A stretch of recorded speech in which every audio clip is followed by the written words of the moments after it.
নমস্কার বন্ধুরা, আমি ঝর্ণা সিম্পল রেসিপির আরেকটি নতুন ভিডিওতে সবাইকে স্বাগতম জানাই। কেমন আছেন সবাই? আশা করছি ভালো আছেন। আজকে আমি আপনাদের সাথে বাঙালির অতি প্রিয় এঁচোড়ের কষা রেসিপি শেয়ার করব। এই রেসিপিটা প্রায়শই সবার বাড়িতেই হয়ে থাকে। এইভাবে এঁচোড়টাকে একবার বানিয়ে দেখুন, টেস্টটা অসাধারণ হবে। চলুন রেসিপিটা শুরু করি। এই রেসিপিটি বানানোর জন্য এখানে আমি 500 গ্রাম এঁচোড়কে ডুমো ডুমো করে কেটে ধুয়ে নিয়েছি। এখন একটা পেস্ট বানিয়ে নেব। এর জন্য একটা বাটিতে 1.5 চামচ জিরে গুঁড়ো, 1 চামচ ধনিয়া গুঁড়ো, 1/2 চামচ চাট মশলা, 1 চামচ হলুদের গুঁড়ো, 1/2 চামচ লঙ্কার গুঁড়ো দিয়ে একটা পেস্ট বানিয়ে নেব।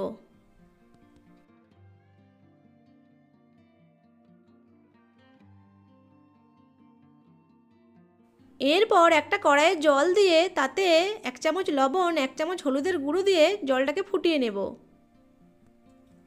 জলটা ফুটে গেলে ওতে ধুয়ে রাখা এঁচোড়গুলো দিয়ে দেব। ঢাকা দিয়ে 5 থেকে 7 মিনিট ধরে সেদ্ধ করে নেব। এঁচোড়গুলি খুব বেশি সেদ্ধ করব না। 7 মিনিট পর ঢাকনা খুলে জল ঝরিয়ে এঁচোড়গুলোকে তুলে নেব।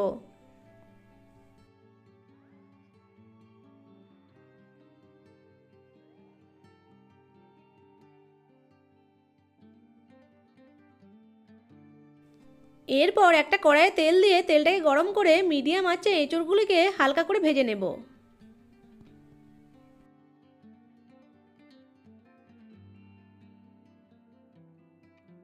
ভাজা হয়ে গেলে তুলে নেব।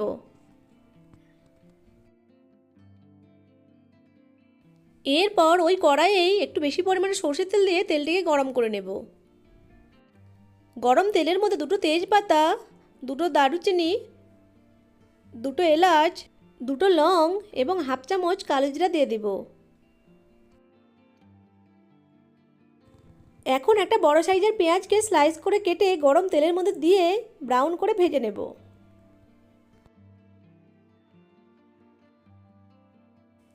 পেঁয়াজগুলো অল্প ভাজা হয়ে গেলে 2টো কাঁচা লঙ্কাকে চিড়ে দিয়ে দেব। পেঁয়াজগুলো ভালোভাবে ভাজা হয়ে গেলে একটা মাঝারি সাইজের পেঁয়াজকে পেস্ট করে এর মধ্যে দিয়ে দেব।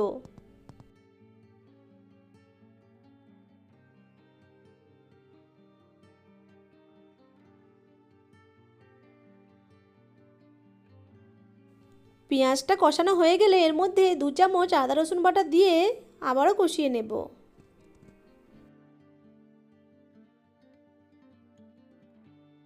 এরপর আগে থেকে রেডি করে রাখা মশলার পেস্টটা দিয়ে দেব। সব উপকরণগুলো খুব ভালো করে কষিয়ে নেব। কষানো হয়ে এলে এর মধ্যে 2 চামচ টমেটো পেস্ট যোগ করে দেব।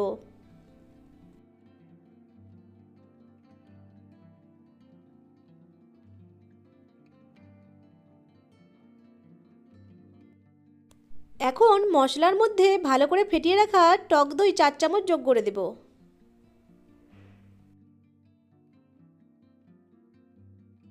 টেস্টটাকে ব্যালেন্স করার জন্য 1 চামচ চিনি দিয়ে দেব। আবারও 1 মিনিট ধরে কষিয়ে নেব। সবশেষে মশলার মধ্যে অল্প পরিমাণে কসুরি মেথি যোগ করে দেব।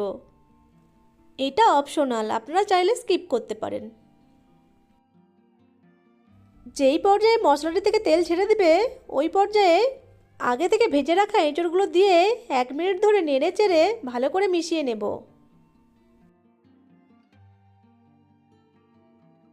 মশলাটির সাথে এঁচোড়টি ভালোভাবে মেশানো হয়ে গেলে 2 কাপ উষ্ণ গরম জল এর মধ্যে দিয়ে দেব।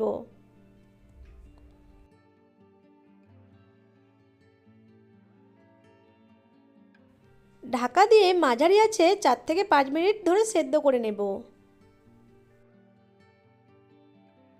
সবশেষে এর মধ্যে অল্প পরিমাণে গরম মশলা গুঁড়ো এবং অল্প পরিমাণে গোলমরিচের গুঁড়ো যোগ করে দেব। এখন গ্যাসের ফ্লেমটাকে অফ করে দেব। রেডি হয়ে গেল সেরা স্বাদের এঁচোড়ের কষা। বাড়িতে একবার হলেও এভাবে বানিয়ে দেখবেন আপনারা, টেস্টটা কতটা অসাধারণ হয়। আশা করছি আজকের রেসিপিটি আপনাদের কাছে ভালো লেগেছে। ভালো লাগলে আমার ভিডিওটি লাইক, কমেন্ট, শেয়ার এবং চ্যানেলটি সাবস্ক্রাইব করে পাশে থাকা বেল আইকনটি অন করে রাখবেন আমার পরবর্তী ভিডিও নোটিফিকেশন সবার আগে পাওয়ার জন্য। ভিডিওটি প্রথম থেকে শেষ পর্যন্ত দেখার জন্য আপনাদেরকে অসংখ্য ধন্যবাদ।